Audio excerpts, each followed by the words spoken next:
Hello everyone. सो आज हम लोग करने वाले हैं डेफिनेट इंटीग्रेशन। ठीक है, तो डेफिनेट इंटीग्रेशन में देखो डेफिनेटली आपको ज़्यादा नहीं करना है। डेफिनेट इंटीग्रेशन में आपने टेक्स्ट बुक के क्वेश्चंस को अगर कर लिया है ओनली एक्सरसाइज तो उतना काफ़ी है ऑलरेडी। और कुछ क्वेश्चंस आज मैं करा दूंगा, कुछ मतलब 40-50 क्वेश्चन आज मैं करा दूंगा, तो उतना कर लोगे तो मोर देन इनफ है। क्योंकि डेफिनेट इंटीग्रेशन में सिर्फ तुम्हें थोड़ा सा प्रॉपर्टी से खेलना सीखना होता है और वो तो मेरे ख्याल से एक्सरसाइज में तुम सीख ही गए होगे, है ना। चलो, तो जैसे पहला क्वेश्चन आपकी स्क्रीन पर आ रहा है, ये क्वेश्चन देख लो, खुद ही उड़ा देना क्योंकि टेक्स्ट बुक का क्वेश्चन है। चाहिए तो इसका आंसर ही याद कर लो, ठीक है ना। क्योंकि ये log 1 + 10x वाला जो क्वेश्चन है ये मतलब इतना पॉपुलर है कि मतलब जैसे स्कूल में भी कोई भी एग्ज़ाम होता है तो टीचर लोग अक्सर इसको देते हैं, है ना। तो π/8 log 2 आता है शायद इसका आंसर, तो इसको याद ही कर लो। चलो क्वेश्चन शुरू करते हैं सेकंड से। 0 से π/2 dx/5 + 4 sin x। ठीक, देखो कभी कभी 4 cos x आ जाता है, फ़र्क नहीं पड़ेगा, मेथड सेम रहेगा। जैसे 2021 में ये आया था, 2022 में cos x आया था, है ना। तो देखो कैसे करते हैं ऐसे क्वेश्चंस को। हम क्या करते हैं, इस sin x को चेंज कर देते हैं tan में। क्यों, कोई और मेथड नहीं है क्या? कोई और मेथड तो है, एक और मेथड है तुम्हारे पास, लेकिन उसके लिए तुम्हें tan x/2 को t पुट करना पड़ेगा। वो वाला भी लगा सकते हो तुम, पुट कर दो tan x/2 को इक्वल टू t। क्योंकि अगर तुम्हारा tan x/2 equal to t है तो इसका मतलब dx इक्वल टू तुम्हारा आ जाएगा 2t/1 + t², सॉरी 2/1 + t², है ना। और साइन x आ जाएगा इस केस में 2t/1 + t², करेक्ट। तो रिप्लेस कर दो, dx की जगह लिख दो 2/1 + t², 5 + 4 × 2t/1 + t² dt। और तुमने tan x/2 को t पुट किया था तो लिमिट चेंज हो जाएगी जब x 0 है, ठीक है, x और t। जब x 0 है तो t क्या आ रहा है, tan 0, मतलब t भी आ रहा है 0। जब x है π/2 तो t आ रहा है tan π/4, मतलब t आ रहा है उस समय 1, तो 0 से 1 हो गई लिमिट्स। अब बस इसको रिजॉल्व करो और सॉल्व कर लेना। इजी क्वेश्चन था यार ये भी तो। अच्छा, एक क्वेश्चन देखो यहाँ पे काफ़ी बढ़िया पूछ रखा है मेरे हिसाब से। क्वेश्चन है 2f(x - 3 × f(1/x) = x, then find 1 से e f(x) dx। ये मुझे अच्छे से याद है, जेई का PYQ है, ठीक है। इसका आंसर भी मुझे याद था, आई थिंक सी ऑप्शन इसका आंसर है। अच्छा छोड़ो, देखते हैं जो भी हो। हमेशा कभी भी ऐसा क्वेश्चन आपको आए जिसमें फंक्शन ऐसा घुमा फिरा के लिखा हो तो इससे फंक्शन कैलकुलेट करने का तरीका बड़ा सिंपल होता है। मेथड क्या होता है, x को हम लोग 1/x डाल देते हैं, इस x को ना हम 1/x डाल देते हैं। तो x को जैसे ही हम 1/x डालेंगे ये हो जाएगा 1/x, तो ये हो जाएगा 2f(1/x), ये हो जाएगा 3 × f(x) और ये हो जाएगा 1/x। क्योंकि तुमने x को 1/x डाल दिया तो 1/x तो x बन जाएगा, x 1/x हो गया, ठीक है, कोई दिक्कत नहीं है। अभी हम लोग क्या करेंगे ना, दोनों इक्वेशन सॉल्व करके f(x) कैलकुलेट कर लेंगे। कैसे, अगर मैं इस इक्वेशन में 2 से मल्टीप्लाई कर दूं तो ये इक्वेशन देखो ज़रा क्या बन जाएगी। ये इक्वेशन बन जाएगी 4f(x - 6f(1/x) = 2x। और इस इक्वेशन में अगर मैं 3 से मल्टीप्लाई कर दूं तो ये बन जाएगा -9f(x + 6f(1/x) = 3/x, ठीक है। अब मैं क्या करता हूँ, ऐड कर देता हूँ दोनों इक्वेशन को, तो ये इससे कैंसिल आउट हो जाएगा। तो यहाँ पे मुझे मिल जाएगा 5 × -5 × f(x) = 2x + 3/x। तो यहाँ से मुझे f(x) की वैल्यू मिल गई। क्या मिल गई f(x) की वैल्यू, चलो माइनस को उधर ही भेज दो, तो ये मिल गई -2x/5 + 3/5x। ये हो गया मेरा f(x). अब इसको मुझे इंटीग्रेट करना है 1 से लेके e तक, तो इसको इंटीग्रेट कर दो। पहले इसको इंटीग्रेट कर दो तो -1/5 बाहर, 2x का इंटीग्रेशन आ गया x², ठीक है, ये भी माइनस में ही होगा। फिर -3 कांस्टेंट है बाहर, मतलब -3/5 कांस्टेंट है बाहर। 1/x का इंटीग्रेशन क्या होता है, log x, ये हो जाएगा log x, ठीक है, ठीक है। लिमिट्स डाल दो, जब e डालोगे तो यहाँ पे बनेगा -e²/5 और यहाँ पे जब e डालोगे तो log e1 हो जाएगा, तो ये हो गया 3/5। फिर -1 डालोगे तो ये बन जाएगा -1/5 और log 1 होता है 0, तो ये हो जाएगा -e²/5 - 3/5 + 1/5। -3/5 + 1/5 हो जाएगा आपका -2/5। सो -e² - 2 -5, ठीक है। तो -e² + 2/5, तो ऑप्शन नंबर ए आपका यहाँ पे करेक्ट हो जाएगा। तो देख रहे हो क्वेश्चन इजी था, थोड़ा सा सॉल्विंग मेथड लेंदी था, लेकिन मतलब सॉल्विंग मेथड एक बार आ गया तो क्वेश्चन तो काफ़ी ज़्यादा ईजी है। समझ रहे हो ना, कभी भी ऐसा क्वेश्चन आए तो x को 1/x पुट करना, फिर उन दोनों को लीनियर इक्वेशन समझ के खा जाना, मतलब सॉल्व कर देना, ठीक है। आइए नेक्स्ट क्वेश्चन करते हैं। नेक्स्ट क्वेश्चन काफ़ी बढ़िया है, चलिए नेक्स्ट क्वेश्चन करते हैं। नेक्स्ट क्वेश्चन क्या है, 1/log x -1 upon log x का होल स्क्वायर और यहाँ पे है dx, ठीक है, इक्वल टू में कुछ कुछ दिया हुआ है वो हम बाद में देखेंगे। ऐसे क्वेश्चन को सबसे पहली बात इंटीग्रेट कैसे करते थे हम लोग, अगर तुम ध्यान से देखो तो इसका डेरिवेटिव ये है, लेकिन log x की जगह अगर कुछ और हो तब, जैसे ही 1 अपॉन एक्स है तो 1 अपॉन एक्स का डेरिवेटिव -1 अपॉन एक्स स्क्वायर होता है ना। तो हम क्या करते हैं, log x को t पुट कर देते हैं। जैसे ही log x को t पुट करेंगे तो यहाँ पे बेस e है, तो x इक्वल टू वैल्यू आ जाएगी e रेस टू t, इसका मतलब मेरा dx का वैल्यू आ जाएगा e raise to t dt। तो यहाँ से मुझे e की वैल्यू भी मिल गई यहाँ पे और डेरिवेटिव भी बन गया। सो इंटीग्रल, ऐसा क्वेश्चन शायद टेक्स्ट बुक में हमने बहुत सारा किया है। e रेस टू t, ये 1 अपॉन t हो गया, ये -1 अपॉन t स्क्वायर हो गया और ये dt। अब ये f ऑफ t और ये उसका डेरिवेटिव, तो इसका आंसर सीधा सीधा आ जाएगा e raise to t into F of T. Limits डाल दो 2 से e, f ऑफ t मतलब वही जो भी फंक्शन है that is 1 upon T. Limits डालो, पहले 2 डालोगे तो ये हो जाएगा e स्क्वायर बाय 2 माइनस, नहीं पहले e डालोगे, अच्छा देखो तुमने यहाँ पे पुट किया था ना तो लिमिट्स यहाँ पे चेंज हो जाएंगी, लेकिन हम क्या करते हैं रीसब्स्टिट्यूट कर देते ताकि लिमिट्स का कोई इशू हो ही ना। तो t क्या था हमारा log x था, तो उसको रीसब्स्टिट्यूट कर दिया तो e raise to log x upon log x, ठीक है। और तुम ध्यान से देखो तो यहाँ पे बेस में e है और ये भी e है, तो ये पूरा कैंसिल हो जाएगा, तो यहाँ बचेगा x अपॉन log x। तुम चाहो तो चेंज ऑफ लिमिट भी कर सकते हो या रीसब्स्टिट्यूट कर दो, दोनों ही ठीक है।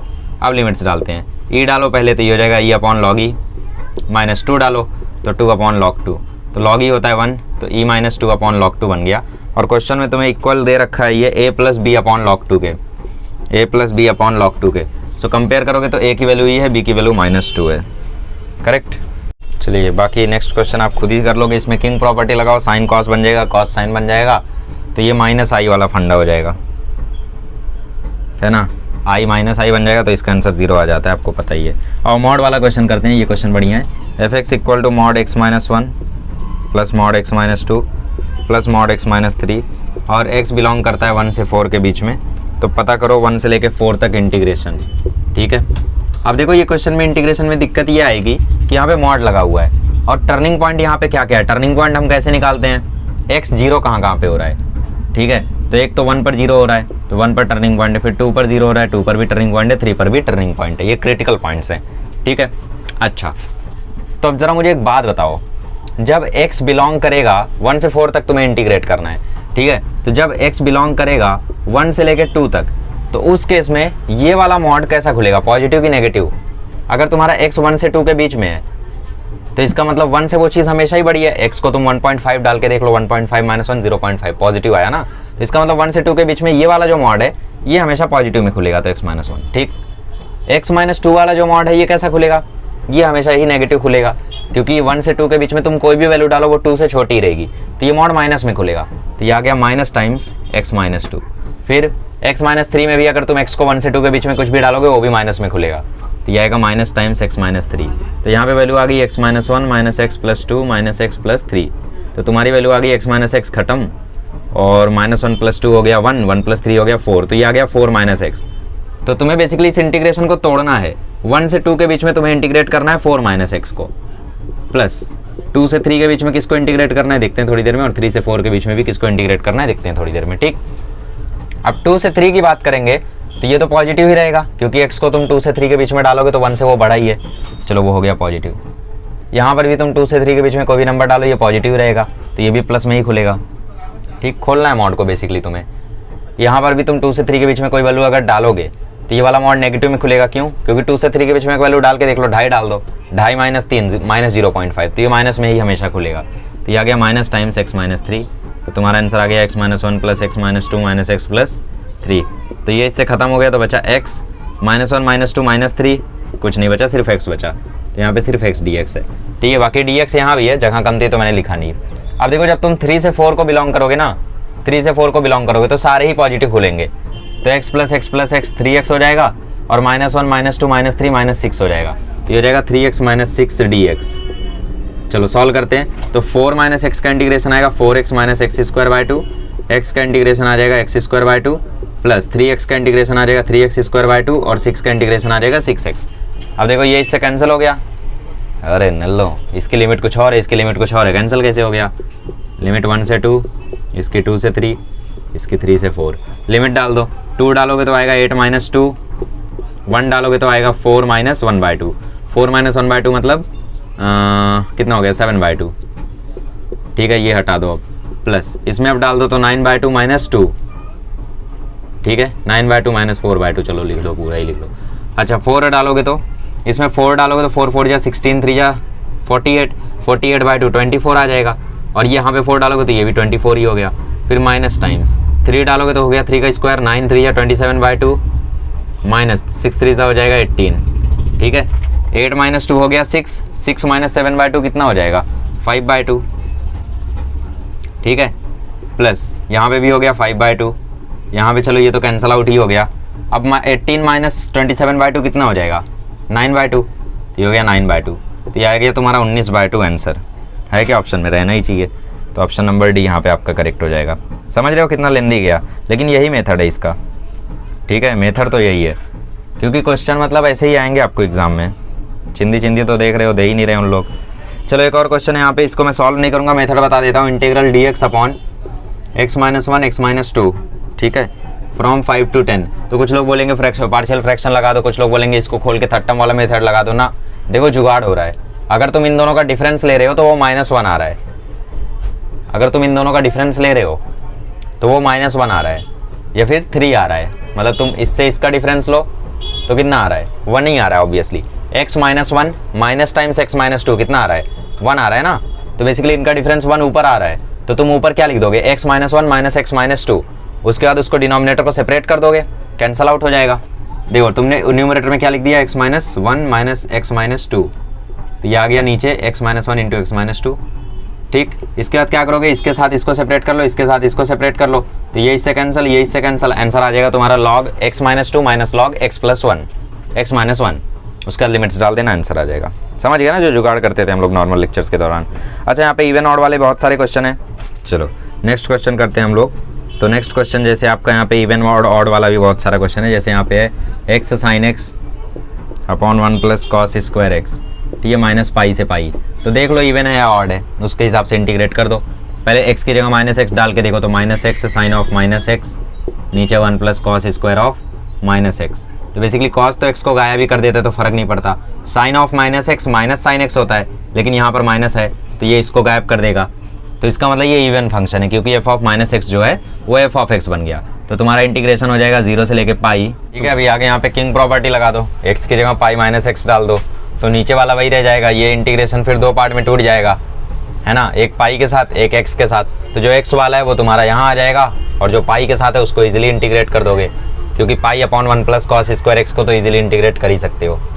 कोई दिक्कत है, परेशानी है तो बताओ, बाकी तो ये चिंदी है, नहीं समझ रहे हो। अरे बाबा देखो हमने क्या किया, किंग प्रॉपर्टी लगा दिया, तो 0 से पाई, x की जगह आ गया पाई -x, और यहाँ पे आ गया साइन पाई -x, और नीचे cos में भी पाई -x आएगा, चलो अच्छा आ जाएगा, ये हो गया cos स्क्वायर पाई -x, खुश।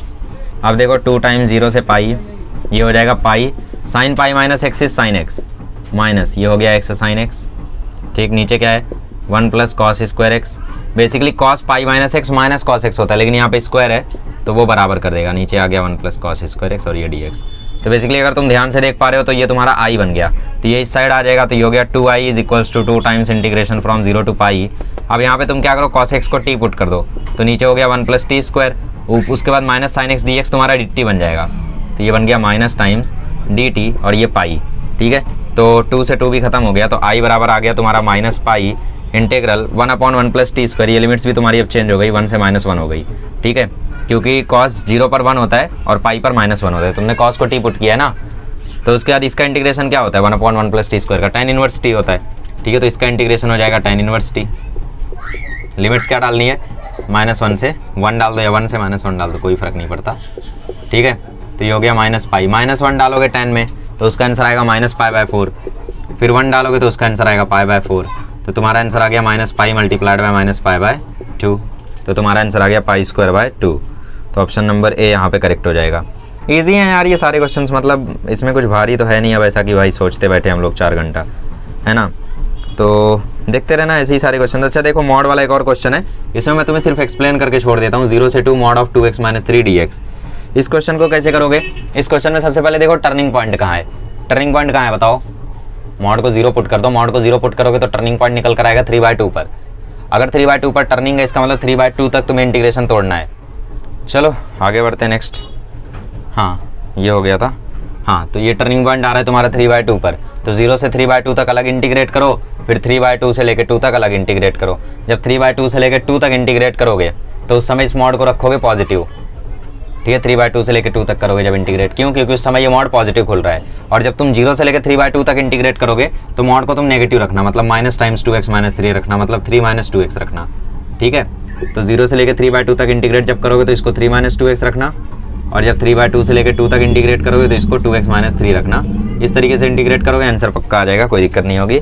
एक और ऐसा ही क्वेश्चन है, 0 से लेके 1 तक मॉड ऑफ 5x माइनस 3, तो इसका टर्निंग पॉइंट क्या है? 3/5। तो 0 से लेके 3/5 तक जब इंटीग्रेट करोगे तो वहाँ पे इसको मॉड को माइनस रखना, क्योंकि वहाँ तक ये माइनस है, ठीक है। डाल के देख लो, .2 डाल दो, माइनस में आंसर आ रहा है। और जब 3/5 से लेके 1 तक इंटीग्रेट करोगे तो मॉड को पॉजिटिव रखना, ठीक है। मतलब बेसिकली 5x माइनस 3 रखना और उसके पहले 3 - 5x रखना। ऐसे एक और क्वेश्चन है, x sin x cos की पावर 4x, तो बस वहाँ पे पाई माइनस x वाली किंग प्रॉपर्टी लगा दो, खत्म करो। आओ यार ये सारे बकवास क्वेश्चंस को हम लोग छोड़ते हैं, कुछ बढ़िया क्वेश्चंस की ओर चलते हैं। ग्रेटेस्ट इंटीजर वाले, मुझे 2 क्वेश्चन यहाँ पे दिख रहे हैं, और इन दोनों क्वेश्चन से हम लोग थोड़ा सा समझते हैं what is greatest integer function, ठीक है। चलिए तो अभी ग्रेटेस्ट इंटीजर वाले कुछ क्वेश्चंस कर लेते हैं। देखो ग्रेटेस्ट इंटीजर का फंडा बड़ा ही सिंपल होता है, ऐसा क्वेश्चन आ जाए तो दुखी मत होना बल्कि खुश हो जाना, क्योंकि ऐसे क्वेश्चन में ज़्यादा लफड़ा नहीं होता है, सीधा सॉल्व हो जाते हैं ये सारे क्वेश्चन। देखो जब भी ग्रेटेस्ट इंटीजर वाला तुम्हें कोई भी क्वेश्चन आए तो तुम्हें इंटीग्रेशन को तुम्हें हर एक इंटीजर पर तोड़ना पड़ेगा जितने इंटीजर पर वो आया है। तो 2 से लेके 5 के बीच में तुम्हें 2 इंटीजर है, 3 इंटीजर है, 4 इंटीजर है, 5 इंटीजर है, तो इस इंटीग्रेशन को तुम्हें हर एक पॉइंट पर तोड़ना पड़ेगा। मतलब तुम्हें इसको तोड़ना पड़ेगा 2 से लेकर 3 के बीच में। 2 को अभी कहानी से बाहर कर दो, ठीक है, 2 को हमने कहानी से बाहर कर दिया, तो 2 से लेकर 3 के बीच में ग्रेटेस्ट इंटीजर x dx, फिर 3 से लेकर 4 के बीच में ग्रेटेस्ट इंटीजर x dx, फिर उसके बाद 4 से लेकर 5 के बीच में ग्रेटेस्ट इंटीजर x dx। अब कुछ लोग सोच रहे हैं what is greatest integer. Greatest integer क्या होता है? देखो ग्रेटेस्ट इंटीजर इज बेसिकली, जैसे मैं तुम्हें बोलूँ 5.96, तो ये बेसिकली बना किससे है? ये बना है ग्रेटेस्ट इंटीजर प्लस सम फ्रैक्शनल पार्ट से। तो यहाँ पे ग्रेटेस्ट इंटीजर क्या है? 5 है, फ्रैक्शनल पार्ट क्या है? 0.96 है। इन्हीं दोनों से मिलकर एक नंबर बनता है। तो एक नंबर जो होता है वो बनता है 2 चीज़ों से, एक तो ग्रेटेस्ट इंटीजर से, एक फ्रैक्शनल पार्ट से। जैसे मैं लिख दूँ 10, तो 10 का ग्रेटेस्ट इंटीजर क्या है? 10 ही है, फ्रैक्शनल पार्ट क्या है? 0। जैसे मैं लिख दूँ 6.96, तो यहाँ पे ग्रेटेस्ट इंटीजर क्या है? 6। जैसे मैं लिख दूँ 5.12, तो ग्रेटेस्ट इंटीजर क्या है? 5।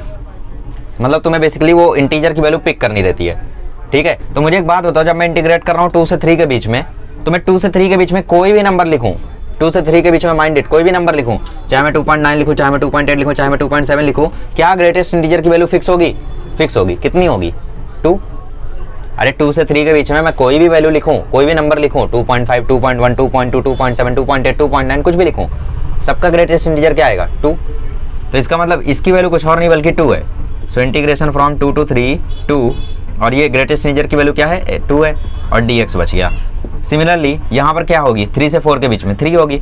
अब एक शॉर्टकट बताता हूँ, लोअर लिमिट पकड़ लिया करो हमेशा। यहाँ 2 था, यहाँ 3 है, तो इंटीग्रल 3 dx, यहाँ पे 4 dx। मतलब बेसिकली तुम इस ग्रेटेस्ट इंटीजर को रिप्लेस कर रहे हो, इस ग्रेटेस्ट इंटीजर को तुम रिप्लेस कर रहे हो, ठीक है। लिमिट्स 4 से 5, 3 से 4 जो भी है, तो यहाँ 2 बाहर, dx का इंटीग्रेशन हुआ x, लिमिट्स जाएंगी 2 से 3, यहाँ 3 बाहर, लिमिट इंटीजर का ये हुआ 3 से 4, फिर यहाँ 4 बाहर, इंटीग्रेशन हुआ x, लिमिट्स जाएंगी 4 से 5। अब एक और शॉर्टकट बताता हूँ तुम्हें, कभी भी इसको माइंड मत करना, क्यों? क्योंकि ये हमेशा 1 ही आएगा। देखो 3 - 2 1 आ रहा है, 4 - 3 1 आ रहा है, 5 - 4 1 आ रहा है। तो हमेशा क्या करो ना, इंटीग्रेशन को बस इंटीजर्स में तोड़ो, फिर सबकी लोअर लिमिट्स को जोड़ दो। तो 2 + 3 + 4 कितना हुआ? 5 4 9 हुआ। इस 9 को इस 2 से मल्टीप्लाई कर दो जो बाहर था, तो तुम्हारा आंसर आ गया 18। रहना तो चाहिए ऑप्शन में, है भी। देख लेते हैं करेक्ट है या नहीं। ओके, तो समझ गया कैसे करते हैं, ठीक है, समझ में आ गया कैसे करते हैं ऐसे क्वेश्चंस को। तो हमेशा कभी भी ग्रेटेस्ट इंटीजर का क्वेश्चन है, जैसे मैं तुम्हें ग्रेटेस्ट इंटीजर का क्वेश्चन पूछ लेता हूँ कि भैया integration of greatest integer x dx from 10 to 20, तो तुम इसको कैसे इंटीग्रेट करोगे? तुम इसको 10 से 11 लिखोगे, फिर 11 से 12 लिखोगे, फिर 12 से 13 लिखोगे। इससे अच्छा यूँ करो ना, तुम्हें पता है स्टार्टिंग लिमिट क्या है? 10। तुम्हें करना क्या है? सारी लोअर लिमिट्स को जोड़ना है। मतलब 10 में तुम 11 जोड़ोगे, तुम 12 जोड़ोगे, तुम 13 जोड़ोगे, एट लास्ट क्या जोड़ोगे? 19 जोड़ोगे। तो ये एपी नहीं बन रहा है, एट लास्ट 19 जोड़ोगे ना, क्योंकि लास्ट में लिमिट बनेगी 19 से 20, जिसमें तुम लोअर लिमिट 19 को पिक करोगे। तो ये एपी नहीं बन रहा है 10 टर्म्स का, 1 2 3 4 5 6 7 8 9 10 टर्म्स का एपी नहीं बन रहा है। तो एसएन का फॉर्मूला लगा दो। एसएन का फॉर्मूला क्या होता है? n/2 first term plus last term. Answer कितना आ गया? 5 × 29 कितना आ गया? 145। खत्म। अरे चैंपियन जैसे पढ़ो यार, तुम ऐसी ऐसी चीज़ें सीखोगे ना समय के साथ साथ, लेक्चर के साथ साथ, दंग रह जाओगे, ये क्या सीख लिया मैंने, ये तो मेरे लायक नहीं था, है ना। ठीक है, आगे बढ़ते हैं। ठीक है, अच्छा चलो, ये तो नॉर्मल क्वेश्चन था। एक बड़ा फॉर्मल क्वेश्चन आया है, वो फॉर्मल क्वेश्चन को भी हम लोग एक बार देख लेते हैं, जो कि है एक्स ग्रेटेस्ट इंटीजर एक्स। चलो स्क्रीन पर चल रहा है। अब उस क्वेश्चन में सोचो क्या दिमाग लगाएंगे हम लोग। हाँ, ऑब्वियस सी बात है, इंटीजर्स पे तोड़ना तो पड़ेगा भैया। ठीक है, सो एक्स इंटीग्रल 0 से 4 x greatest integer x d x, तोड़ना तो पड़ेगा इसको। 0 1 2 3 4 इतने में तोड़ना पड़ेगा। 0 से 1 में, 1 से 2 में, 2 से 3 में, 3 से 4 में, 4 बार तोड़ना पड़ेगा। तोड़ देते हैं। 0 से लेके 1 एक्स, इस ग्रेटेस्ट इंटीजर एक्स की वैल्यू उस समय क्या हो जाएगी, 0 हो जाएगी, क्योंकि लोअर लिमिट पकड़ते हैं ना हम लोग हमेशा। 0.1 का ग्रेटेस्ट इंटीजर 0, ठीक है, तो 0 हो जाएगी ये तो। अच्छा, एक और चीज़, जैसे कुछ लोग अभी सोच रहे होंगे नेगेटिव में क्या होता है, तो नेगेटिव में बेसिकली आप ऊपर वाला नंबर पकड़ लेते हो। ठीक है, जैसे -6.96 है तो उसका ग्रेटेस्ट इंटीजर हो जाता है -7 पीछे वाला। ठीक है, एक उसमें तो ये तो 0 हो गया, इसको हटा दो। फिर 1 से 2 के बीच में x, इस समय ग्रेटेस्ट इंटीजर x की वैल्यू क्या हो जाएगी, ये 1 हो जाएगा। ठीक है, dx प्लस उसके बाद x को हम लोग साथ में लेकर चल रहे हैं, ग्रेटेस्ट इंटीजर x भी है यहाँ पे, तो ग्रेटेस्ट इंटीजर x को हम रिजॉल्व कर रहे हैं और x को रहने दे रहे हैं। फिर जब 2 से 3 के बीच में करेंगे तो ग्रेटेस्ट इंटीजर x की वैल्यू उस केस में क्या हो जाएगी, 2 से 3 के बीच में 2 हो जाएगी। मैंने बोला ना लोअर लिमिट पकड़ लो, कोई दिक्कत नहीं है। फिर x ग्रेटेस्ट इंटीजर x की वैल्यू इस समय क्या हो जाएगी, 3, बस यहीं तक जाना है, 3 से 4 बस, तो ये तो खत्म हो गया। x dx का इंटीग्रेशन हो गया x²/2, लिमिट्स डाली चलो 1 से 2, यहाँ पे इंटीग्रेशन 2x का हो जाएगा x², 2x का इंटीग्रेशन हो जाएगा x², लिमिट डाली 2 से 3, 3x का इंटीग्रेशन हो जाएगा 3x²/2, लिमिट डाली 3 से 4। चलो 1 से 2 के बीच में जब डालोगे तो आएगा 4/2 - 1/2, यहाँ पर आ जाएगा 9 - 4, यहाँ पे 4 डालोगे तो 48/2 - 27/2। ठीक है, 4/2 - 1/2 आ जाएगा 3/2, 3/2 प्लस 48/2 आ जाएगा 51/2, 51/2 - 27/2 आ जाएगा 24/2, विच इज़ 12। तो 12 + 9 21, 21 - 4 17, तो तुम्हारा आंसर आना चाहिए 17। ऑप्शन में है क्या, रहना तो चाहिए। ओके, तो ऐसे क्वेश्चंस थोड़े ज़रूरी होते हैं, तो ऐसे क्वेश्चंस को आप लोग ज़रूर प्रैक्टिस करें, क्योंकि ऐसे क्वेश्चंस एग्जाम में आने के चांस होते हैं। तो यहाँ पे हमने ग्रेटेस्ट इंटीजर का भी डेफिनेट इंटीग्रेशन सीख लिया। ओके, अब देखो कुछ बेसिक क्वेश्चन है, ये सारे तो कर ही लोगे ना तुम लोग। अच्छा, एक और बढ़िया क्वेश्चन मिल गया मुझे। अच्छा, sec की पावर 4x dx का इंटीग्रेशन कैसे करोगे, तुम इसको लिखोगे sec² x into sec² x। ठीक है, sec की पावर 4x का इंटीग्रेशन कैसे करोगे, देखो sec की पावर 4x का इंटीग्रेशन करोगे sec² x into sec² x, फिर इस sec² x को लिख दोगे 1 + tan² x। बाहर क्या इंतजार कर रहा है तुम्हारा sec² x, इसको t डालो, ये तुम्हारा dt बन जाएगा, तो 1 + t² dt बन जाएगा ये इजीली, तो t + t³/3 तुम्हारा आंसर हो जाएगा। ठीक है, बाकी सब्स्टिट्यूशन वगैरह किया तो लिमिट वगैरह देख लेना। बाकी इवन ऑड की प्रॉपर्टी देखते रहना, बहुत सारे क्वेश्चन मुझे इवन ऑड वाले दिख रहे हैं। चलिए नेक्स्ट क्वेश्चन देखते हैं हम लोग। सो नेक्स्ट क्वेश्चन आपकी स्क्रीन पर है, -π/2 से π/2 fx dx, और fx है आपका sin mod x plus cos mod x। बढ़िया क्वेश्चन है। इस क्वेश्चन में खेल क्या है, देखो आपको इंटीग्रेशन को तोड़ना पड़ेगा 2 पार्ट्स में। जब आप -π/2 से 0 पर गुजरोगे तो यहाँ पे जो साइन का मॉड है, ये x जो है वो नेगेटिव रहेगा, और साइन ऑफ -x क्या होता है, साइन ऑफ -x होता है -sin x, तो ये खुलेगा -sin x में। लेकिन cos के अंदर -x डाल दो वो तो पॉजिटिव रहता है, तो -sin x plus cos x का डेरिवेटिव होगा। और जब तुम गुजरोगे 0 से लेके π/2 के बीच में, तो उस समय तो दोनों ही पॉजिटिव हैं, ये रहेगा sin x plus cos x dx। ठीक है, ऐसा तो एक चेंज था। -sin x का इंटीग्रेशन हो जाएगा cos x, लिमिट्स डाल दो चलो, अच्छा पूरा पहले इंटीग्रेट कर दो, और इस cos x का इंटीग्रेशन हो जाएगा sin x, चलो लिमिट्स डाल दो -π/2 से 0। फिर यहाँ पे sin x का इंटीग्रेशन -cos x और cos x का sin x, तो sin x minus cos x, और लिमिट्स डाल दो 0 से π/2। अच्छा उल्टा नहीं करते हैं वरना कुछ इशू हो जाए पता चले, -cos x plus sin x, ऐसा ही करो। ये लिमिट्स डाल दो, 0 डालोगे तो cos 0 1 हो गया, sin 0 0 हो गया। ठीक है, माइनस cos -π/2 0 हो गया, sin -π/2 -1 होगा, जो कि आके +1 हो जाएगा। फिर ये -cos π/2 0, sin π/2 is 1, minus cos 0 is 0 1। ठीक है, तो तुम्हारा आंसर 4 आ जाएगा। ओके, सो इजी क्वेश्चन है, बट फिर भी जैसे थोड़ा सा ट्रिकी था तो मैंने सोचा उठा लिया जाए, हालांकि अब लग रहा है नहीं उठाना चाहिए था, क्योंकि बहुत सारे ऐसे ट्रिकी क्वेश्चन भरे पड़े हैं यार। अच्छा लगा देख के कि सीटी का भी लेवल बहुत अच्छा आगे जा रहा है ना। आ जाओ नेक्स्ट क्वेश्चन देखते हैं। नेक्स्ट क्वेश्चन है integral a to b x³ dx, a to b x³ dx is equals to 0, और आपसे फिर पूछ रहा है a to b x² dx is equals to 2/3। आपसे फिर a और b की वैल्यू पूछ रहा है, तो a और b की वैल्यू कैसे कैलकुलेट करेंगे, देखो सबसे पहले इसको ले लो, सॉल्व करो। एक्स क्यूब डी एक्स का इंटीग्रेशन आ जाएगा एक्स की पावर 4/4 ए टू बी, तो आपका वैल्यू आ गया बी की पावर 4/4 माइनस ए की पावर 4/4 बराबर 0। ठीक है, तो इसका मतलब है ए इक्वल टू बी आ गया यहाँ से। तो इंटीग्रेट करो, तो इसको इंटीग्रेट करोगे तो एक्स स्क्वायर का इंटीग्रेशन आ जाएगा X cube by 3 equal to 2/3 है, तो ये 3 से ये 3 खत्म हो गया ए से बी, तो यहाँ से आपको मिल गया बी क्यूब माइनस ए क्यूब बराबर 2।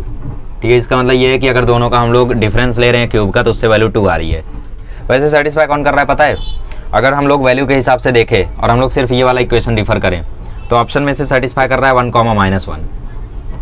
नहीं, -1, 1 सेटिस्फाई कर रहा है, क्योंकि ए की वैल्यू जब -1 रहेगी तो यहाँ पे +1 हो जाएगा और बी की वैल्यू 1, तो -1, 1 सेटिस्फाई कर रहा है, मतलब ऑप्शन सी करेक्ट होना चाहिए। आ जाओ ग्रेटेस्ट इंटीजर का नेक्स्ट लेवल खेल देखते हैं। Integral greatest integer of 2x dx from 0 to 2। अब इस क्वेश्चन में भी आपको लग रहा होगा कि दो पार्ट में तोड़ देते हैं, 0 से 1, 1 से 2 के बीच में, और सिंपली इंटीग्रेट कर देंगे। देखो ग्रेटेस्ट इंटीजर में जब भी तुम्हारा कोई इंटीजर होना तो पहला मेथड तो बेस्ट यही है कि आप इस पूरे को t मान लो, 2x को t मान लो, तो dx की वैल्यू आ जाएगी dt/2। करेक्ट, 2dx बराबर dt आएगा तो dx की वैल्यू आ जाएगी dt/2। तो इस dx की जगह तुम लिख सकते हो dt/2 और ये ग्रेटेस्ट इंटीजर के अंदर आ जाएगा t, और लिमिट्स भी चेंज होगी। 2x बराबर t है, जब x 0 है तो t क्या है, 0 है, और जब x 2 है तो t तुम्हारा 4 है, तो 0 से 4 आ जाएगा। अब इसको इंटीग्रेट कर सकते हो, 1/2 कर दो बाहर और इस लिमिट को तोड़ दो। पहले 0 से 1 के बीच में तोड़ोगे, 1 से 2 के बीच में तोड़ोगे, 2 से 3 के बीच में तोड़ोगे, 3 से 4 के बीच में तोड़ोगे, फिर सबकी लोअर लिमिट्स ऐड कर दो। सो 1 + 2 + 3 कितना होगा, 3 + 3 6, तो 1/2 × 6, मतलब इसका आंसर आ जाएगा तुम्हारा 3। समझ गए ना मैंने ये क्या किया? इंटीग्रेशन को तोड़ा है सारे इंटीजर्स में। 0 से 1 के बीच में इंटीग्रेशन कितना आ जाएगा, 0 आ जाएगा, वही लोअर वाला अज्यूम कर लेते हैं। 1 से 2 के बीच में 1 आ जाएगा, 2 से 3 के बीच में 2 आ जाएगा। ठीक, पहला मेथड तो ये है। और हमने ये किया क्यों? क्योंकि बच्चों अगर तुम यहाँ पे ध्यान से देखो तो ये 2x है ना, ये 4 जगह पे इंटीजर बन रहा है असल में। x की वैल्यू जब 1/2 हो जाए तब भी ये इंटीजर बन रहा है 2, x की वैल्यू जब तब भी इंटीजर बन रहा है 1, x की वैल्यू जब 1 हो जाए तब भी इंटीजर बन रहा है 2, x की वैल्यू जब 3/2 हो जाए तब भी इंटीजर बन रहा है 3, है कि नहीं? और x की वैल्यू अगर 2 हो जाए तब तो ये इंटीजर है ही 4। तो बेसिकली 0 से 2 के बीच में ये 4 जगहों पर इंटीजर बन रहा है, तो इसलिए हमें 4 जगहों पर इसको तोड़ना पड़ेगा। 0 से 1/2, 1/2 से 3/2, 3/2 से 2, ऐसा तोड़ना पड़ेगा। लेकिन उससे बेहतर तो ये है ना, हम इसको t डाल दें और लिमिट ही चेंज कर दें और फिर ऐसा इंटीग्रेट कर लें, है कि नहीं? ज़्यादा बढ़िया है, क्या बोलते हो? नहीं है बढ़िया? दोनों मेथड में तुम्हें बता दिया, क्यों किया वो भी बता दिया, कैसे किया वो भी बता दिया। अच्छा, एक और क्वेश्चन इसमें मॉडुलस और ग्रेटेस्ट इंटीजर सब घुसा दिया है। सो 1 से 2 ही इंटीग्रेट करना है। मॉडुलस ऑफ 2x - 3x का ग्रेटेस्ट इंटीजर dx। ठीक है, अब क्या करेंगे इस क्वेश्चन में? सबसे पहला काम वही है, 3x को t डाल दो। ठीक है, 3x को t डाल दो, माना सब चेंज हो जाएंगे लेकिन डाल दो, कोई दिक्कत नहीं है। ठीक है, 3x को जैसे ही t डालोगे तुरंत dx की वैल्यू आ जाएगी dt/3, लिमिट भी चेंज हो जाएगी। पहले लिमिट x जब 1 था तो t हो जाएगा 3, x की जगह 1 डालो ना मेरे भाई, लिमिट चेंज करना नहीं सीखे अभी तक। t बराबर 3x है ना, तो x की जगह 1 डालो तो t इक्वल टू क्या आ जाएगा 3, x की जगह 2 डालो तो t इक्वल टू क्या आ जाएगा 6। तो अब लिमिट हो गई 3 से 6, इस x की जगह पे वैल्यू क्या आ जाएगी t/3। ठीक है, तो 2t/3 हो गया, ये 2 ऑलरेडी है, x की जगह पे यहाँ पे देखो, यहाँ से हमने उठा के डाल दिया t/3। क्लियर, माइनस इस ग्रेटेस्ट इंटीजर के अंदर आ गया t और dx की जगह आ गया dt/3। अब देखो हम क्या करेंगे, ये मॉडुलस के अंदर भी था और यहाँ dt। ठीक है, अब देखो क्या करते हैं, 1/3 इंटीग्रल 3 से 6, इसको क्रॉस मल्टीप्लाई कर दो तो ये हो गया 2t - 3 into greatest integer of x, और नीचे आ गया 3 मॉडुलस dt। तो ये मॉडुलस के बाहर हम लोग 3 को निकाल सकते हैं, तो ये हो गया 1/9। ठीक है, अब हम लोग थोड़ा सा मॉडुलस वगैरह चेक करते हैं फिर हम लोग आगे बढ़ते हैं। तो मॉडुलस के अंदर है 2t - 3 into greatest integer of t। अब मुझे एक बात बताओ, 3 से लेकर 6 के बीच में ये मॉडुलस कैसा है? पॉजिटिव है, नेगेटिव है, कैसा है? तुम्हें क्या लग रहा है? अगर तुम ध्यान से देखो तो 3 से लेकर 6 के बीच में ये मॉडुलस हमेशा ही पॉजिटिव है, क्योंकि अगर तुम 3 डालोगे तो 2 3 या 6 बनेगा। अच्छा चलो 3.5 पकड़ लो। ठीक है, अगर तुम 3.5 पकड़ लो तो 2 3.5 = 7, और 7 माइनस यहाँ पे 3 पकड़ेगा तो 7 - 9, वो तो नेगेटिव बन गया। ठीक है, तो बेसिकली इसका टर्निंग पॉइंट है। ठीक है, तो 1/9 को बाहर रहने दो और टर्निंग पॉइंट निकाल लो इसका। अच्छा, टर्निंग पॉइंट ऐसे तो निकाल नहीं सकते, तो हम क्या करते हैं, मॉडुलस को लेकर चलते हैं। ठीक है, पहले इसको इंटीजर्स पे तोड़ दो, 3 4 5 6 है ना, तो पहले 3 से 4 के बीच में तोड़ दो। 1/9 भूल जाओ थोड़ी देर के लिए, बाहर है वो, बाहर है 1/9, बट हम लोग उसको थोड़ी देर के लिए नहीं लिखेंगे। 3 से 4, अरे जगह की कमी है यार, मॉडुलस के अंदर 2t, 3 से 4 के बीच में ग्रेटेस्ट इंटीजर की वैल्यू हमेशा क्या होगी, 3 होगी, तो ये 3 3 9 हो जाएगा मॉडुलस के बाहर t। अब 3 से 4 के बीच में तुम यहाँ कोई भी वैल्यू डालो तो मॉड कैसा खुलेगा, नेगेटिव खुलेगा कि पॉजिटिव खुलेगा, नेगेटिव ही खुलेगा, करेक्ट। तो ये बन जाएगा तुम्हारा 9 minus 2t integration from 3 to 4, ठीक है, dt, तो 9t माइनस टी स्क्वायर, और ये लिमिट आ गई 3 से 4, तो यहाँ पे वैल्यू आ गई 9 4 जा 36 माइनस 3 का स्क्वायर 9, तो यहाँ वैल्यू आ गई 27, ठीक है। तो चलो इसका काम खत्म, इसकी वैल्यू आ गई 27, क्लियर है, क्लियर है क्या। चलो आगे बढ़ते हैं, अभी 4 से 5 के बीच में देखते हैं। सो 4 से 5 मॉडुलस 2t माइनस, अब ग्रेटेस्ट इंटीजर की वैल्यू क्या होगी, 4 से 5 के बीच में ग्रेटेस्ट इंटीजर की वैल्यू क्या होगी, 4 होगी, तो 3 4 जा ये हो जाएगा 12, करेक्ट। अब देखो 4 से 5 के बीच में मॉडुलस पॉजिटिव खुल रहा है नेगेटिव खुल रहा है, नेगेटिव ही खुल रहा है, तो ये 4 से 5 के बीच में हो जाएगा 12 माइनस 2t, नेगेटिव खुल रहा है ना, तो माइनस 2t प्लस 12 मतलब 12 माइनस 2t हो जाएगा, और ये dt, तो 12 का इंटीग्रेशन आ जाएगा 12t, 2t का हो जाएगा t स्क्वायर, 4 से 5 डाल दो पहले, तो ये हो गया 60 माइनस 25, और 12 4 जा 48 माइनस 4 का स्क्वायर 16, तो 60 में से 25 गया तो 35 बचा, 48 में से 16 गया तो 32 बचा, आंसर आया 3, ठीक है। अब 5 से 6 के बीच में देख लेते हैं, तो 5 से 6 के बीच में 2t minus 3 into greatest integer of t। अब जरा ध्यान से देखो तो ग्रेटेस्ट इंटीजर की वैल्यू 5 से 6 के बीच में क्या रहेगी, 5 ही रहेगी, तो ये हो जाएगा 2t माइनस 15 मॉड के अंदर, और 5 से 6 के बीच में मॉडुलस कैसा खुल रहा है, नेगेटिव ही खुल रहा है, ठीक है, तो नेगेटिव ही खुल रहा है तो कोई दिक्कत नहीं, हो गया 15 माइनस 2t, तो इंटीग्रेट करोगे तो 15t माइनस टी स्क्वायर आ गया, लिमिट्स डाल दो 5 से 6 डालोगे तो आ जाएगा 90 माइनस 36 माइनस 5 डालोगे तो 15 5 75 25, ठीक है, 75 में से 25 गया 50 बचा, ठीक है, 90 में से 36 पता नहीं, तो 90 में से 40 माइनस कर दो, 40 बचा, 36 4 बचा, तो यहाँ 4 बचा, यहाँ 3 बचा, यहाँ 27 बचा। तो देखो यार लिमिट में कुछ लफड़ा हुआ है, हमने डाला 4 तो 9 4 जा 36, 36 माइनस 16 हुआ 20, फिर माइनस हमने डाला 3 तो 9 3 जा 27, 27 माइनस 9 18, तो 20 माइनस 18 यहाँ पर 2 आ रहा है, ठीक है, तो यहाँ पे वैल्यू 2 आ रही है, हो तो गया करेक्ट, ये वैल्यू 2 है, ये वैल्यू 3 है, ये वैल्यू 4 है, तो कितना हो गया 2 3 4 9 हो गया, और बाहर हमारा इंतजार कर रहा था 1/9, तो 9 इंटू 1/9 इज इक्वल्स टू 1। ओ भाई साहब पागल कर दिया इस क्वेश्चन ने, मैं कब से सोच रहा हूँ क्या लफड़ा हुआ है। इसके पहले मैंने सॉल्व किया था तो उसमें मैंने मॉडुलस गलत तरीके से ओपन कर दिया, तो उसको भी री रिकॉर्ड करना पड़ा। चलो आगे बढ़ते हैं, चलिए नेक्स्ट क्वेश्चन करते हैं, 0 to 2 pi sine x plus modulus sine x, ठीक है। इन्हीं क्वेश्चन से आपको डर लगता है, और सारे के सारे आज मैं यही वाले क्वेश्चन उठा रहा हूँ, जनरल वाले तो शायद ही शुरू में वही उठाए थे बस। अब देखो मॉडुलस आया तो सबसे पहले ये देखो मॉडुलस नेगेटिव कब होगा, 0 से 2 पाई के बीच में, मतलब फर्स्ट से लेके 4th क्वाड्रेंट के बीच में जो साइन है तुम्हारा वो फर्स्ट और सेकंड क्वाड्रेंट में, मतलब 0 से लेके पाई के बीच में पॉजिटिव होता है, ठीक है, और पाई से 2 पाई के बीच में नेगेटिव होता है, ठीक। तो इसका मतलब 0 से पाई के बीच में ये मॉडुलस खुलेगा प्लस साइन के साथ, तो sine x plus sine x आएगा, ठीक ठीक, कोई दिक्कत नहीं है। और पाई से 2 पाई के बीच में ये मॉडुलस तुम्हारा माइनस साइन के साथ खुलेगा, तो sine x minus sine x वो तो 0 हो जाएगा, तो उसका कोई रोल ही नहीं है, तो 0 से लेके pi sine x plus sine x हो जाएगा 2 साइन एक्स डी एक्स, खत्म क्वेश्चन, -2 cos x आ गया इंटीग्रेट करके, लिमिट डाल दो 0 से पाई, तो -1 और बाहर -2 है, तो -2 इंटू -2 प्लस 4 आ जाएगा, आंसर खत्म। कोई और क्वेश्चन देखते हैं भाई। ओह ये बड़ा भयंकर एक्सप्रेशन लग रहा है, e raised to x x sin x upon e raised to 2x minus 1 integration from -π/4 to π/4। सोचो जरा इसको कैसे करेंगे, क्योंकि एक्सप्रेशन तो बड़ा भयंकर है, इसमें किसको सब्सटीट्यूट करेंगे, क्या करेंगे, सोचो, ठीक है।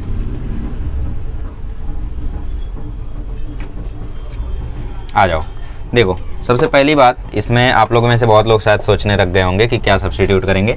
लिमिट देख लिया करो पहले भारी एक्सप्रेशन रहने पे, लिमिट जब भी तुम्हारी ऐसी अपोजिट हो ना तो मैक्सिमम चांस है उसका आंसर 0 आ जाएगा, ऑप्शन में हो तो पक्का मार दिया करो, 0 ही है वैसे इसका आंसर, क्योंकि ऑड फंक्शन है।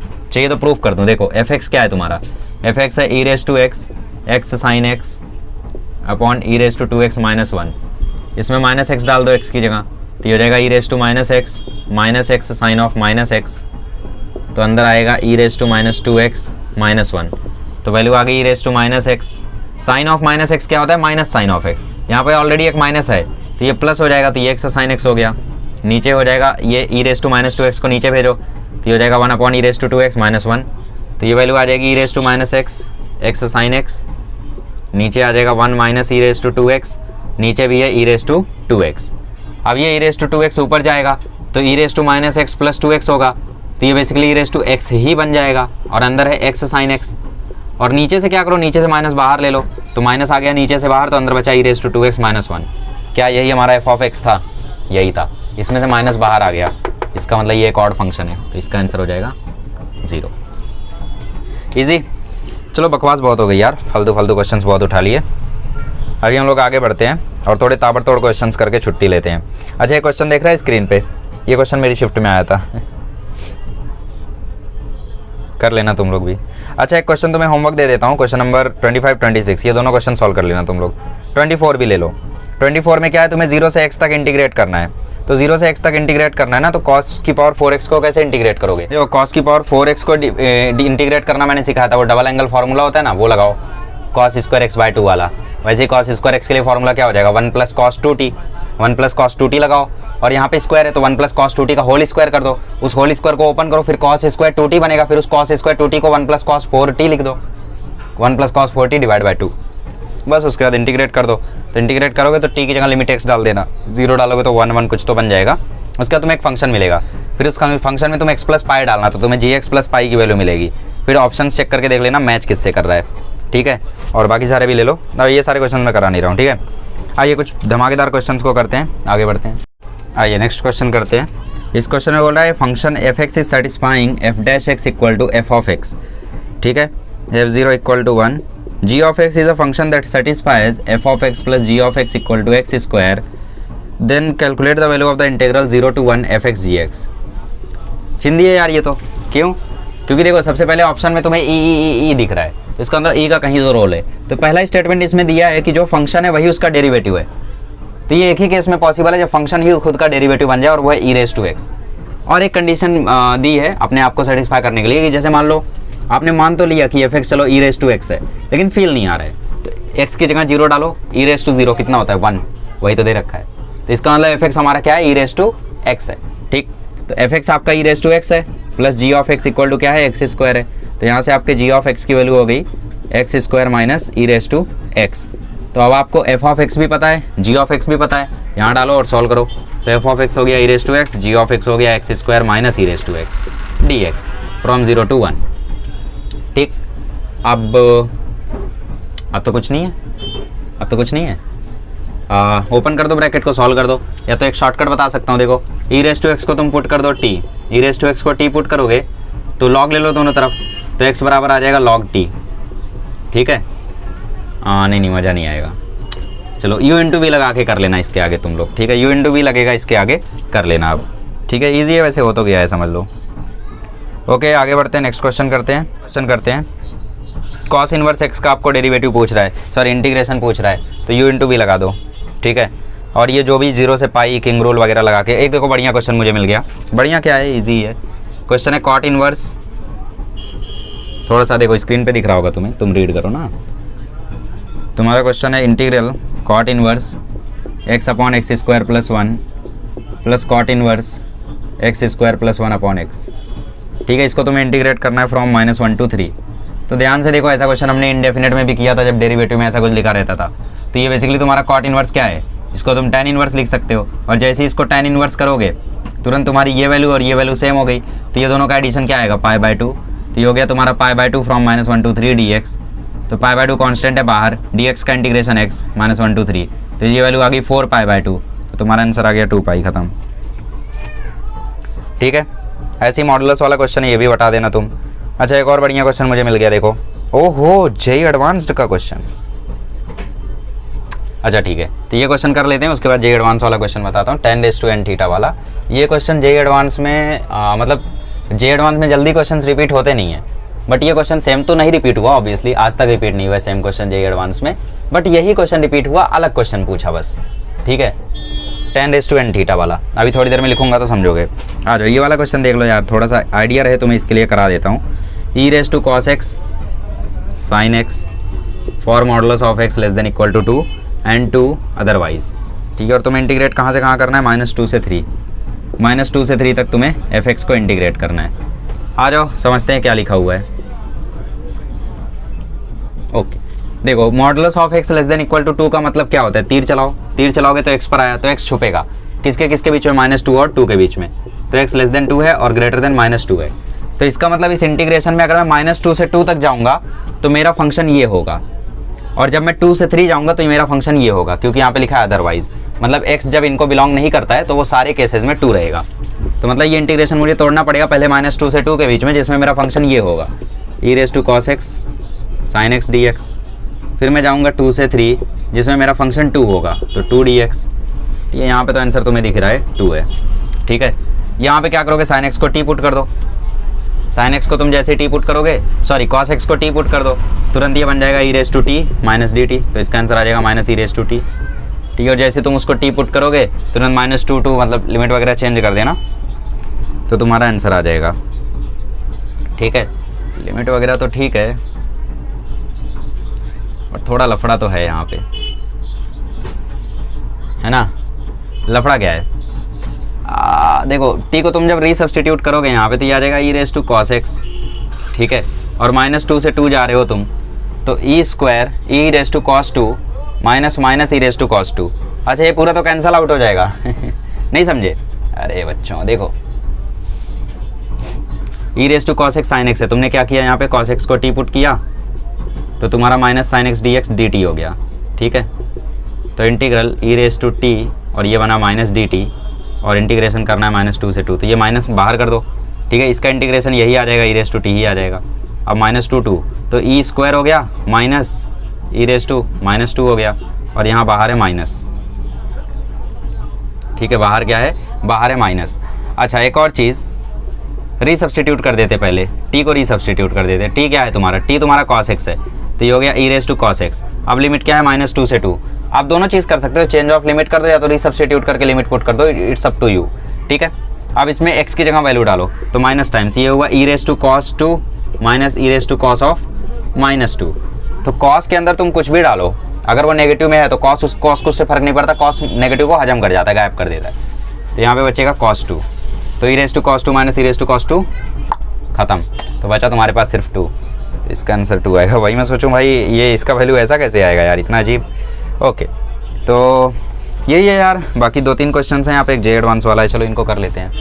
ओके चलिए 3 बढ़िया क्वेश्चन करते हैं अब, ठीक है। ओके अच्छा पहले ये हल्का फुल्का क्वेश्चन देख लो यार। ये क्वेश्चन वैसे मैंने टेक्स्ट बुक में करा रखा है और ठीक है बहुत सारे लोगों को नहीं याद होगा तो एक और बार सही। π/6 to π/3 sec raise to 2/3x cosec raise to 4/3x dx। तुम्हें पता है ट्रिग्नोमेट्री में जब ऐसी भी कभी पावर आए, ऐसी पावर्स आए कभी, इसमें तुम्हें वही करना होता है कि यार पावर तुम्हें देखना होता है, पावर जुड़ के क्या बन रही है, 2 बन रही है। इसका मतलब तुम्हें इसे कन्वर्ट करना है, सेक को कन्वर्ट कर दो कॉस में तो ये हो जाएगा 1/cos रेज़ टू 2/3x, इसको कन्वर्ट कर दो साइन में, ठीक है। तो ये बन जाएगा तुम्हारा 1/cosec को जब इसमें तुम कन्वर्ट करोगे। अभी क्या करो तुम डिवाइड बाय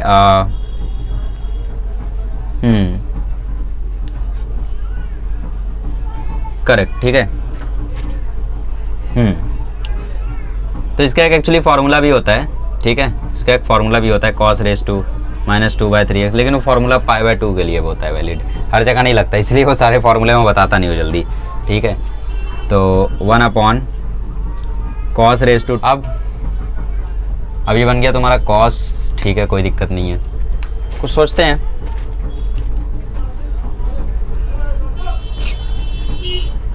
ऐसा करो ना ऊपर नीचे मल्टीप्लाई कर दो cos रेज़ टू 4/3x से, क्यों, ताकि ये बन जाए tan रेज़ टू 4/3x, है ना। ओके तो ऊपर नीचे मल्टीप्लाई कर दो cos रेज़ टू 4/3x से, तो ऊपर मल्टीप्लाई करोगे तो ये हो जाएगा cos raise to 2/3x sin raise to 4/3x। इसको मल्टीप्लाई करो cos रेज़ टू 4/3x से ऐसा हुआ, नीचे मल्टीप्लाई करोगे तो ये ऐसा होगा, ठीक, कोई दिक्कत नहीं है। तो ये बन गया तुम्हारा tan रेज़ टू 4/3x, ये बन गया तुम्हारा tan raise to 4/3x। cos raise to 2/3x cos raise to 4/3x हो जाएगा cos स्क्वायर x, और ये ऊपर 1 है तो 1/cos स्क्वायर x हो जाएगा तुम्हारा sec square x dx। tan x को अब t पुट कर दो तो ये हो गया t की पावर 4/3, ये हो गया तुम्हारा dt। तो तुम्हारा आंसर आ जाएगा t की पावर -4/3 + 1 अपॉन -4/3 + 1। अब लिमिट वगैरह डाल देना यार, ये बकवास क्वेश्चन है, वैसे मैं कराने वाला नहीं था ये, लेकिन ठीक है करा दिया, थोड़ा इंपॉर्टेंट दिखा, ठीक है। आ जाओ आगे बढ़ते हैं, नेक्स्ट क्वेश्चन देखते हैं। लिमिट वगैरह डाल देना, t को वापस से रीसब्स्टिट्यूट करो tan थीटा और लिमिट्स डाल दो। आ जाओ नेक्स्ट क्वेश्चन देखते हैं, इसके बाद एक गुड नोट के साथ, बढ़िया क्वेश्चन के साथ एंड अप करेंगे। ओके आ जाओ। सो नेक्स्ट क्वेश्चन है वही tan n थीटा वाला, I n equal to integral 0 to π/4 tan raise to n theta d theta, और तुमसे क्वेश्चन पूछ रहा है i12 प्लस i10। ओके, तो बेसिकली ये क्वेश्चन जो एडवांस में 2-3 बार पूछा गया। जैसे पहली बार पूछा गया तो जनरली उसने i1 की वैल्यू या फिर i3 की वैल्यू ऐसा पूछ लिया। दूसरी बार पूछा तो उसमें 4 रिलेशन दिया कि i3 equal to i5 minus i2, i4 equal to i6 minus i2, और पूछा हाउ मेनी आर करेक्ट, वो मल्टीपल करेक्ट था। क्योंकि ऐसा रिलेशन बनाओगे ना तो इसमें बहुत सारे रिलेशन बनते हैं कि i1 equal to i3 minus i5, ऐसा बनता है। तो ऐसा करके पूछा। जब तीसरी बार पूछा तो उसमें डायरेक्टली ऐसा एडिशन करके वैल्यू पूछा, जैसे यहाँ पूछा हुआ है i12 प्लस i10 ऐसा। ठीक, करते कैसे, सिंपल होता है, रिडक्शन फार्मूला इसमें हम लोग यूज़ करते हैं। हम लोग क्या करते हैं, ऊपर नीचे tan स्क्वायर थीटा से मल्टीप्लाई कर दो, तो ये tan raise to n theta है, नीचे मल्टीप्लाई कर दो tan स्क्वायर थीटा से, ऊपर मल्टीप्लाई कर दो tan स्क्वायर थीटा से, और ये d थीटा। ठीक है, ये तुम्हारा i n है, तो i n इक्वल टू आ गया तुम्हारा 0 to π/4, 0 to π/4। ये स्क्वायर जब ऊपर जाएगा तो ये हो जाएगा tan raise to n minus 2 theta. ये tan स्क्वायर थीटा को तुम लिख दो sec square theta minus 1 d theta. ठीक है, कोई दिक्कत नहीं है। ये हो गया तुम्हारा 0 to π/4। इस ब्रैकेट को ओपन करो तो ये हो जाएगा tan raise to n minus 2 theta sec square theta d theta, minus यहाँ पर आ जाएगा tan raise to n minus 2 theta d theta, और ये भी 0 to π/4। चलो लिमिट में बार बार लिखूंगा नहीं, माइंड मत करना। ठीक है, अब मैं क्या कर सकता हूँ, यहाँ पे tan थीटा को मैं पुट कर देता हूँ t, तो ये sec स्क्वायर थीटा बन जाएगा dt। ठीक है, और लिमिट हो जाएगी 0 से 1। ओके, तो ध्यान से अगर देखो तुम तो तुम्हारा in क्या था, ओ भाई ये क्या हुआ, in क्या था तुम्हारा tan raise to n theta. तो अगर ये n माइनस 2 है तो क्या मैं इसको i n माइनस 2 बोल सकता हूँ, बिल्कुल बोल सकता हूँ। तो ये हो जाएगा मेरा i n minus 2, correct, just wait a moment, sorry. ठीक है, तो ये हो जाएगा मेरा i n माइनस 2। ठीक, क्योंकि ये मेरा i n है, क्योंकि यहाँ पे पावर n है, यहाँ पे पावर n माइनस 2 है, तो ये हो जाएगा i n माइनस 2, और ये क्या हो गया मेरा i n हो गया। ठीक है, अच्छा ये इंटीग्रेट हो रहा है, इसको इंटीग्रेट कर देता हूँ। Integration of t raise to n minus 2 क्या होता है, t raise to n minus 2 plus 1 upon n minus 2 plus 1। ठीक है, लिमिट डाल देना, 0 से 1 है वैसे, सो 0 से 1 ये हो जाएगा t raise to n minus 1 upon n minus 1। 1 डाल दो पहले, तो 1 raise to n minus 1 upon n minus 1, 0 डालोगे तो 0 ही हो जाएगा। अब 1 की पावर कुछ भी रहने दो, वो तो 1 ही रहता है, तो इसका आंसर आ गया तुम्हारा 1 अपॉन n माइनस 1। इसका मतलब इस इंटीग्रेशन की वैल्यू है 1 अपॉन n माइनस 1। तो आई n, और इसको यहाँ लेकर आ जाओ, तो इसका मतलब I n plus I n minus 2 is equals to 1 upon n minus 1। ठीक है, तो हमें एक्सप्रेशन कौन सा चाहिए, i12 प्लस i10। तो n की जगह मैं कौन सा ऐसा नंबर डालूं कि i12 प्लस i10 बन जाए। n की जगह मैं 12 डाल देता हूं, क्योंकि अगर मैं n की जगह 12 डालूंगा तो ये बन जाएगा i12 और ये बन जाएगा i10, तो ये क्या बन जाएगा, ये बन जाएगा 1 अपॉन 11। क्या यही हमारा आंसर है? जी हाँ, यही हमारा आंसर है। ठीक है, चलो तो चाहिए तो उस फॉर्मूले को याद कर लो, 1 अपॉन n माइनस 1, या तो शॉर्टकट याद रख लो, i12 प्लस i10 का पूछा 1 अपॉन 11, मतलब उनके बीच का नंबर, i8 प्लस i6 पूछा तो 1 अपॉन 7, i4 प्लस i2 पूछा तो 1 upon 3। Okay, so let's end this lecture with a good note. Okay, so will solve one more question which will be very easy. So question है i1 is equals to 1 minus x 1 minus h to h, and here you have f of x 1 minus x dx, and then you have i2 is equals to 1 minus h to h fx 1 minus x dx. ठीक है, so what could be the very easy method to solve this question? The hint is कि अभी तक हम लोगों ने इस property का यूज़ नहीं किया पूरे लेक्चर में, और टेक्स्ट बुक में भी हम उस प्रॉपर्टी का यूज़ सिर्फ 1 या 2 बार करते हैं, वो प्रॉपर्टी लगेगी यहाँ पर। हाँ समझिए, क्वीन प्रॉपर्टी है यहाँ पे। आपको पता है वो वाला प्रॉपर्टी की fx जो है इंटीग्रेशन a टू b। ठीक है, तो इसको हम लोग लिख सकते हैं integral a to b f of a plus b minus x sum of limit minus x. तो यहाँ क्योंकि मुझे कैसे समझा ये प्रॉपर्टी लगेगी, क्योंकि यहाँ पे जब तुम लिमिट का सम करोगे तो वैल्यू आएगी 1, h प्लस 1 माइनस h करोगे तो वैल्यू आएगी 1, तो इसका मतलब सम ऑफ लिमिट क्या आ रहा है, 1 आ रहा है, तो हम लोग ये प्रॉपर्टी यहाँ पे लगा सकते हैं। तो i1 इज इक्वल्स टू बन जाएगा, x की जगह हो जाएगा 1 माइनस एक्स, क्योंकि a प्लस बी मतलब 1 माइनस एच प्लस एच कितना आ रहा है 1 माइनस एक्स, तो a plus b minus x, a plus b कितना आ रहा है 1, तो 1 माइनस एक्स, तो x की जगह हो जाएगा 1 माइनस एक्स, एफ ऑफ ये x की जगह हो जाएगा 1 माइनस एक्स, और ये वाले 1 माइनस एक्स की जगह हो जाएगा x। करेक्ट, तो बेसिकली मिला जुला के अंदर वाली वैल्यू सेम रह गई, और ये dx। ठीक है, फिर इस इंटीग्रेशन को खोल दो, 1 के साथ अलग खोलो, 1 के साथ खोलोगे तो आएगा F of x 1 minus x dx, और जब माइनस एक्स के साथ खोलोगे तो इंटीग्रेशन के अंदर x F of x 1 minus x dx। Correct, तो अगर तुम ध्यान से देख पा रहे हो तो ये तुम्हारा I1 बन गया और ये तुम्हारा I2 है। सो I1 इज इक्वल्स टू आ गया I2 माइनस I1, तो तुम्हारा 2I1 इक्वल टू आ गया I2, तो इसका मतलब तुम्हारा I1 अपॉन I2 आ गया 1/2। Okay, so with this good note we stop the lecture of definite integration. I hope कि you would have like this lecture definitely. Okay, अगले लेक्चर में मिलेंगे तो हम लोग सॉल्व करेंगे डिफरेंशियल इक्वेशन, क्योंकि ए और डी ऑलरेडी मैं रिकॉर्ड कर चुका हूँ। Thank you so much.